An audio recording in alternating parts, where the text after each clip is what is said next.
This Week in the Boardroom, brought to you by NYSE Governance Services, Corporate Board Member, along with Governance Knowledge Partners, the Center for Audit Quality, and Grant Thornton, and contributing partners, National Investor Relations Institute, and the Society of Corporate Secretaries and Governance Professionals.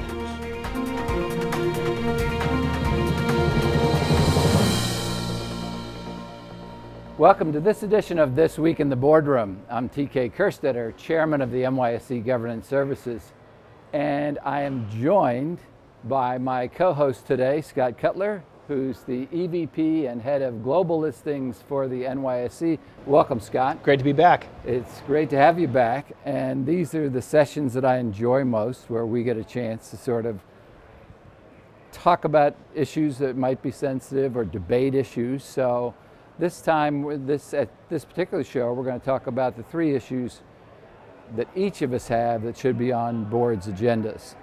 Now, I don't know about you, but this was sort of easy for me to do. Right. So because I'm older than you, I'm going to take the lead on this. Sure. And be the one that starts. So the first thing that I want to talk about that should be on people's agendas is who owns cyber risk and data security within the board level. We know certainly that management has that responsibility, but you know, this morning, and I'm not sure when the show is exactly going to run, but this morning we heard just another incident of 1 billion credit card numbers that have been stolen by Russian hackers.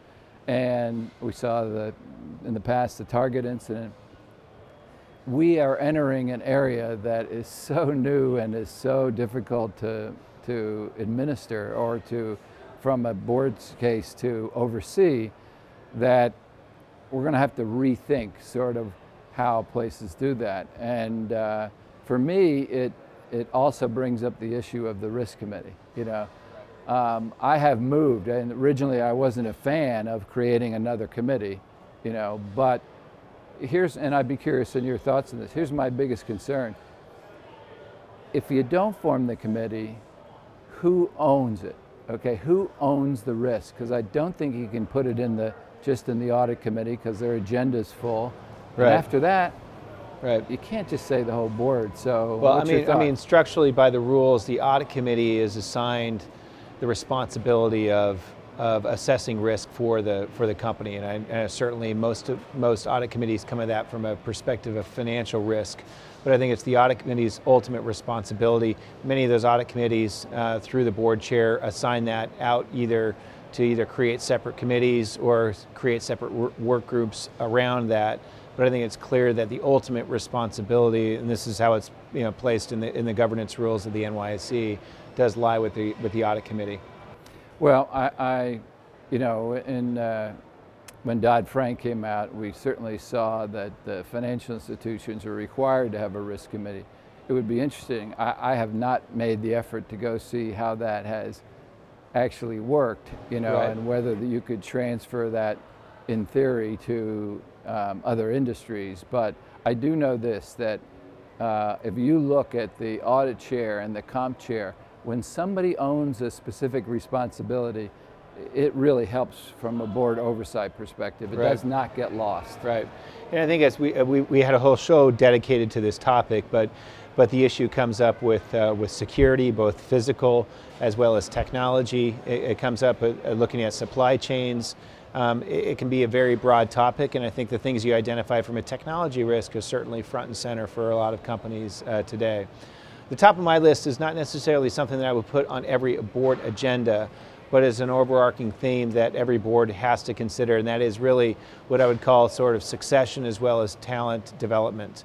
You always talk about CEO succession, and I think the reason that it's so important is that change of leadership is probably one of the most disruptive things that can happen within an organization. It can change strategy, it can change what people ultimately decide to do in terms of employment. But I think where the board is very focused on that, in thinking about succession, as well as understanding the depth of the bench underneath the CEO, key leaders, and as well as how those leaders are approaching leadership development, I think, is an important overarching thing. Again, not necessarily on every single agenda at the board meeting, but certainly a topic that is front and center. Well, there's certainly merit that it should be on people's agendas. All the research that we've done at Corporate Board Member for the last 15 years shows that it's one of the areas that the board members feel least effective on. Yet, you and I have talked many, many times on this show that what's one of the most basic core responsibilities that you have as a board member is make sure that you attract and retain and keep the right CEO. So, you know, I hope that shows like this or other things do make board members more aware that this is a very important topic. And it's interesting, I had this discussion with somebody the other day about a very well-known CEO had a very different public image than the private image, and the board actually was more educated on the public image and hadn't done a lot of the work to really understand what was the culture, what was the management approach internally, and there was a very different view, and that sort of shaped sort of a longer term succession planning and transition planning for a CEO who needed to be changed out. Yeah, the other thing that's interesting is every company is different on how they do that. In some companies, the CEO does play a pretty major role in sort of, quote, picking a successor or being involved in that. In other places, the directors understand completely that, you know, this is our responsibility for that. I'm sort of okay, you know, at least if it's being addressed. And I think there's some CEOs that do a very good job of thinking, okay, I'm going to own a lot of this stock, right, and it's in my own interest, you know, to make sure that there's a smooth transition of this. But the directors cannot forget that this is not the CEO's responsibility. This is the board's responsibility. Right. What's your number two? So my number two, this pains me to make this number two, and that is that I need to talk about director pay and what trends we see happening and why this has to end up on agendas in the boardroom. We are seeing, the ISS came out with the issue of tenure recently, and they're concerned about independence. But what was missed in a lot of that is they have made some increased emphasis on director pay, and I think that's being followed across the industry now with proxy advisors and with activist shareholders on looking at director pay. To me, it's such a nit, okay? Right. You know, in the grand scheme of things. And I think most directors, particularly mid-cap and small-cap, are probably underpaid for the risk that they take. But the problem's going to be is they're going to start comparing within peer groups like they do CEO pay. They're going to start comparing director compensation with peers. And if you're too far out of line, you know, with that, you're going to get dinged by that. And you know, it really does pain me to have to bring this up because, you know, I think we're asking more and more of directors these days. And, you know, to bring that, you know, to throw that into the mix now along with tenure, which I didn't think make any sense either, you know, it just is creating work. You know, we just talked about data security and things that we want boards right. to really be focused on. This shouldn't be an area. But at the same time, I actually see the merit in looking at it because I think once you start to put numbers behind compensation, then you really start to look at performance and how that performance measures up relative to other boards. I think that creates a more wholesome dialogue around contribution, participation rates, and all things that are important attributes for certainly public board involvement. And so while I agree it may be a hassle, I think putting more scrutiny around that's probably well placed.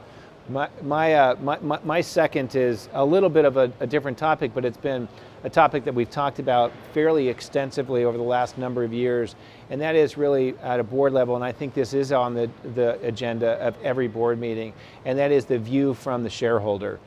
We've talked significantly about the rise of the activist shareholder, but I think we've also talked at a very high level about communicating and understanding the wants and needs and desires of shareholders. And so I think as part of the board meeting to be able to understand and get a picture of the snapshot of the current shareholder base.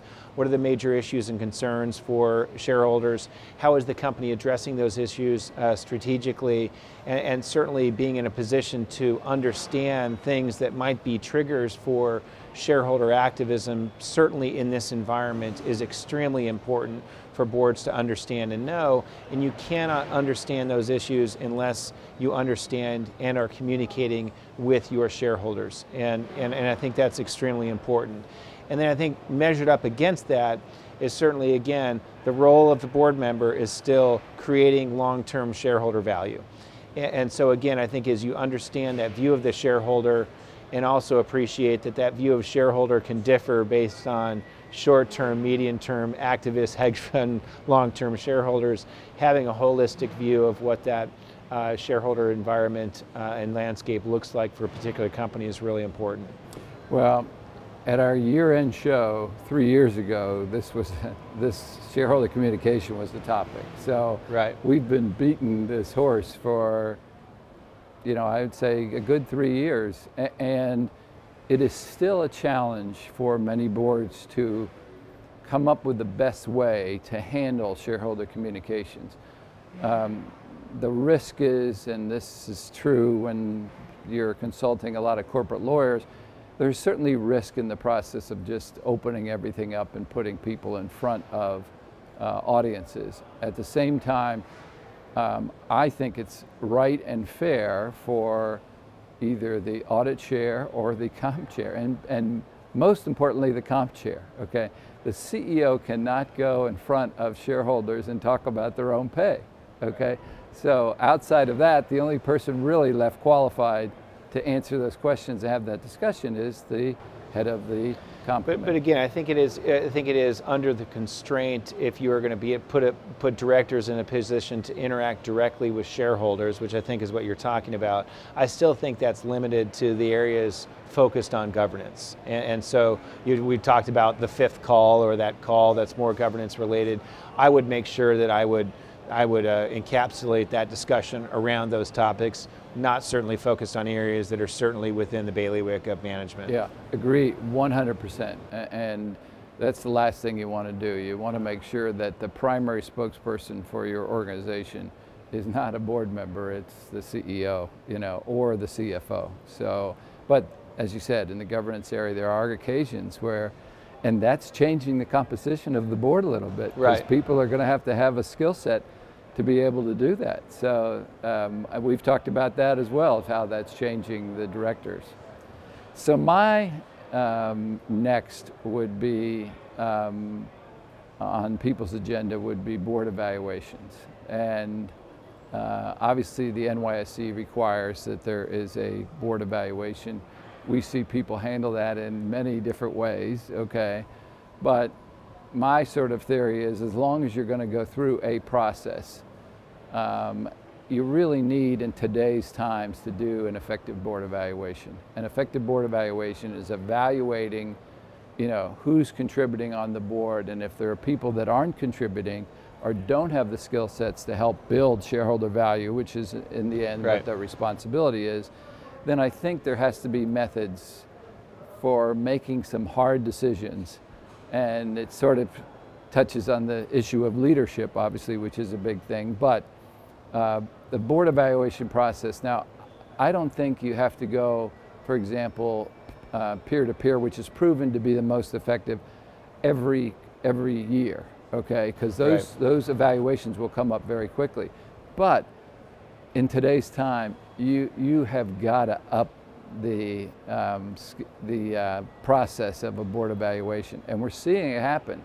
Sometimes we're seeing the pendulum swing too far where people are ranking directors, and I'm not sure that that's necessarily a good process, but at least it shows that somebody's trying to get in there and say, hey, if we have directors that aren't contributing, we need to get other directors in. Yeah, and I think as we've talked about before, that notion of measuring board performance again against clear objectives of around diversity of thought, professional background and experience, director qualification, director participation and performance. I think all of those things are, you know, wrapped up into that discussion. Because now you have IT, you have international, you have talent management, you have all those things where you need somebody that has the experience and the skill set to contribute at the board level. My last, and it's more, again, I think it's an agenda item, but it just goes really more to structure of the board, and that is around the agendas of a board meeting.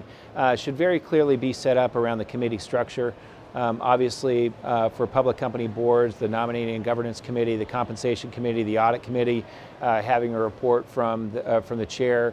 I think that is just good practice for board meetings to be able to get those reports from the committee chairs. It also delineates and set clear areas of responsibility.